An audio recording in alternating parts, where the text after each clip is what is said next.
Esther Buerki, the author of the biography Living Without Fear and the co-publisher of the Amazon bestseller Inspired Journeys.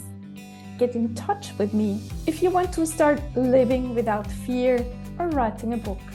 And please share this podcast with a friend who you know needs to hear this episode. Subscribe to my YouTube channel, write a short review, and rate it on your favorite podcast platform with a lot of stars if you enjoyed it. Thank you so much for your support. This truly means a lot to me. And today I'd like to talk about emotions and thoughts and how to handle them in your daily life. A few years ago, I didn't believe that it was possible to become the master of my emotions. My whole life, I've been struggling with my emotional side. I always felt that too many things triggered me. I couldn't just be with other people and not get triggered. I felt all others, people's emotions, my own emotions, and I didn't know anymore whose emotions I was feeling. They got mixed up all together, and I quickly got overwhelmed. Does this sound familiar to you? Are you also an empath like me? When I met my Tony Robbins coach, he told me that he's an empath too. But he learned all the years from Tony Robbins how to handle his emotions. I didn't believe him. He also told me that he is no longer suffering from an overwhelming emotional state for more than a few minutes or half an hour. I really couldn't believe him. I thought he was telling me this because he was now my coach and he wanted to impress on me. But already in the first few coaching sessions we had together, I realized that it was possible. One first thing he taught me, and which I always heard from Tony Robbins himself later in all his events I did with him online, is if you feel down or even depressed, change your position. If you're sitting, get up and move, because if you change your position, you also change your emotional state.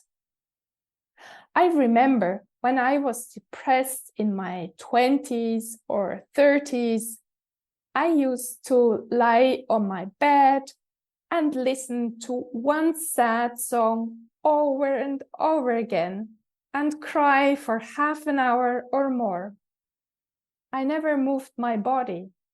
I stayed in this state for much too long. The second thing my Tony Robbins coach told me to do is make a list of all the things you love to do.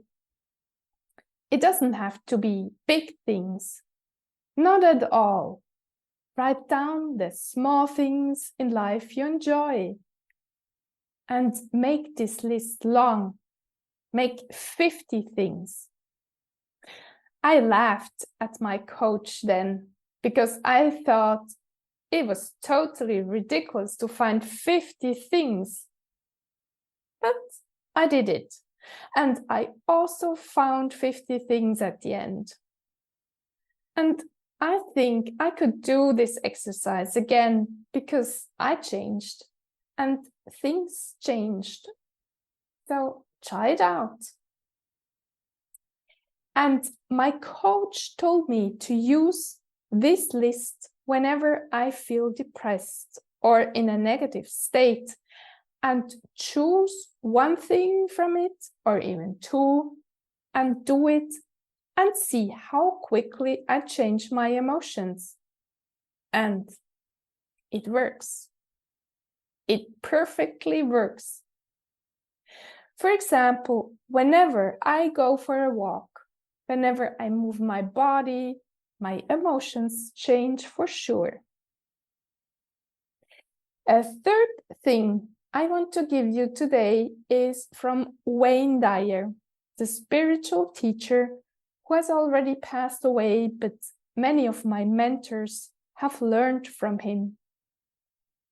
I want you to try to look at you from the outside. Be the observer of yourself. Look at you from above, behind, or even underneath, and see yourself as I did it this night when I had a hard time to fall asleep again in the middle of the night. I saw myself lying in bed under my white cover, and this night there was also my black cat lying with me as well, which is very, very rare. I saw us two from far away though. I saw myself how I was worrying about our 5 turtles in the garden who might have too cold tonight as the temperature dropped tremendously those days. I saw this Esther worrying, and I tried to detach from her and her emotions and worries. So I kept on watching myself and moving farther and farther away until I just recognized a small spot, a tiny head in a bed with a small black spot at the feet of this tiny head. And I don't remember what happened then because I must have fallen asleep again. And the more and more I start dissociating from myself during the day. Another example. The other day, I sat in the bus. I had gotten up very early to travel to the mountains. I haven't gotten a lot of sleep. I felt tired. I couldn't probably do my morning rituals because I thought I needed at least a bit more sleep. So I sat in the bus, which got me to the train station. My body felt rather heavy and tired, and I realized I started getting into a negative spiral. Why didn't you get to bed early? I asked myself. Why did you drink that one coffee so you weren't too tired that night? Did you really need that coffee to be able to drive to your parents and not fall asleep while driving? Why aren't you a better mother for yourself? I started blaming myself for not sticking to the things I've decided to do. And then I started detaching myself from this negative thinker I just was at the moment. I looked at me sitting in the bus and getting to the train station. I saw myself from far. I acknowledged my tired body and my thoughts running. But I wasn't in this anymore. I was far away. And I started feeling how my body relaxed more and more and how my thoughts changed. I started feeling gratitude for being able to travel to the mountains. I felt excitement rising in me for this trip, and I was proud of myself that I've made time and space for this. As a child, I've been in the mountains a lot with my parents and my brother, but I haven't done it a lot later in my life. I prefer water and swimming. But nowadays, I feel extremely grateful to live in Switzerland and to have such beautiful mountains so close. And I tell you, when I got out of the bus and on the train, I was a totally different person. My emotional state had changed fully. There wasn't any tired body anymore. Are you still with me? And do you follow me? So this third tool you can always and foremost use whenever you cannot change your body position easily. And I tell you, I'm so happy I found this for myself, because as an empath, I could never easily detach from my emotions in my body. I could tell them to go away, but sometimes this didn't work. But by using my visual capacity and distancing myself from my body and the emotions stuck within, this helps a lot.